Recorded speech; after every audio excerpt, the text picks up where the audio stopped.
In this segment, Stephanie Miller and her guest, a legal expert, discuss the latest developments with the Trump cases and where we go from here.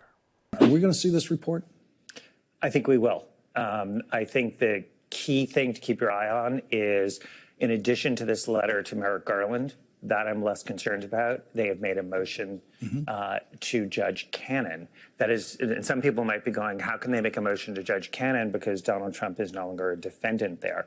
But the two remaining defendants, who are remaining defendants just until January 20th, because we all know on January 20th, the current president at that time is going to say dismiss the whole case completely. But the current two defendants, the former co-defendants of Donald Trump, have made a motion to Judge Cannon to block the release, saying, in essence, this would harm them in terms of the fairness of their trial. Judge Cannon, wild card, because she is yet to rule in some substantive way for the government. And so that's where I think, we could see action by her and by the 11th Circuit. I want to get your take on it. He said the DOJ, FBI, and departments, state and local prosecutors have not done their job. They're incompetent and corrupt, having spent all their waking hours unlawfully attacking their political opponent, me, rather than focusing on protecting Americans from outside and inside violent scum that has infiltrated all aspects of our government and our nation itself. Democrats should be ashamed of themselves for allowing this to happen to our country. The CIA must get involved now before it's too late. So as this piece points out, get involved how exactly? It's not unclear who or what Trump expects the CIA to investigate.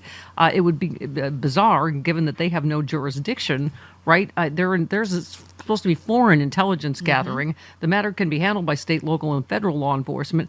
Maybe he envisions a scenario in which the agency targets state, local, and federal prosecutors. If so, that would probably be illegal. Not sure that will matter in Trump 2.0. Perhaps he'd like to see the CIA hunt for the violent scum that he says has infiltrated our government. Once again, these people don't appear to exist in reality. The CIA has no such authority to launch a scum search. I mean, the ways he's going to use the FBI, CIA, you name it, is just sort of boggles the mind, doesn't it? We're in for some real potential abuses of authority and power, or just, as you said, with regard to CIA, just outright, discarding the rules and laws about what the CIA can do, what the NSA can do. So now you're going to have potentially Kash Patel at heading up FBI. You're going to have his man John Ratcliffe over at CIA. And yes, could he turn those agencies into domestic spy agencies? Absolutely. Would we ever know about it until it's too late, particularly with CIA? We won't know. Yeah. So you retweeted a piece that the man responsible for the truck attack in New Orleans on New Year's Day that killed 14 people visited the city twice before and recorded video of the French Quarter with Meta smart glasses. Yep. I'm a techno spaz, so this is way above my pay grade. So they believe, as Janet Napolitano was saying, he acted alone. But talk to us about that particular thing. I guess he could have live streamed the horrible event, but he didn't. But tell us about those.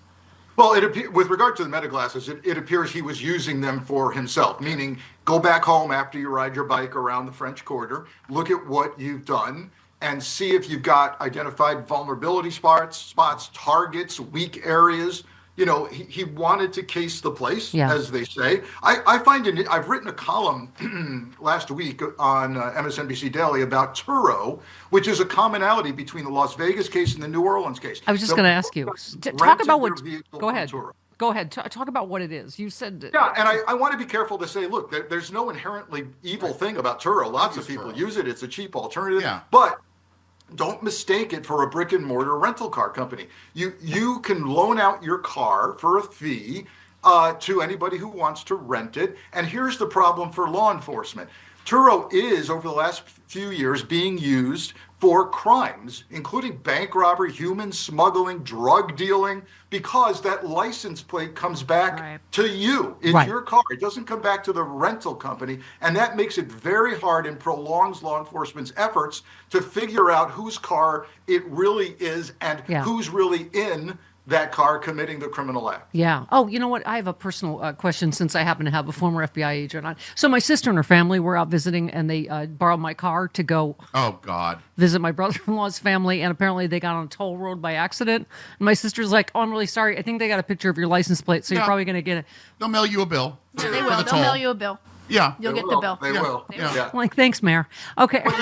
But Stephanie, you just pay it, explained that's all. really Yeah. very, very succinctly how Turo is a problem. Right. I'm like, thanks. That wasn't me. It was my stupid sister. Okay. You're not going to get a ticket. You're just going to get a bill for the toll. Yes, I will That's be it. sending that right along to North Exactly. Carolina. Yes.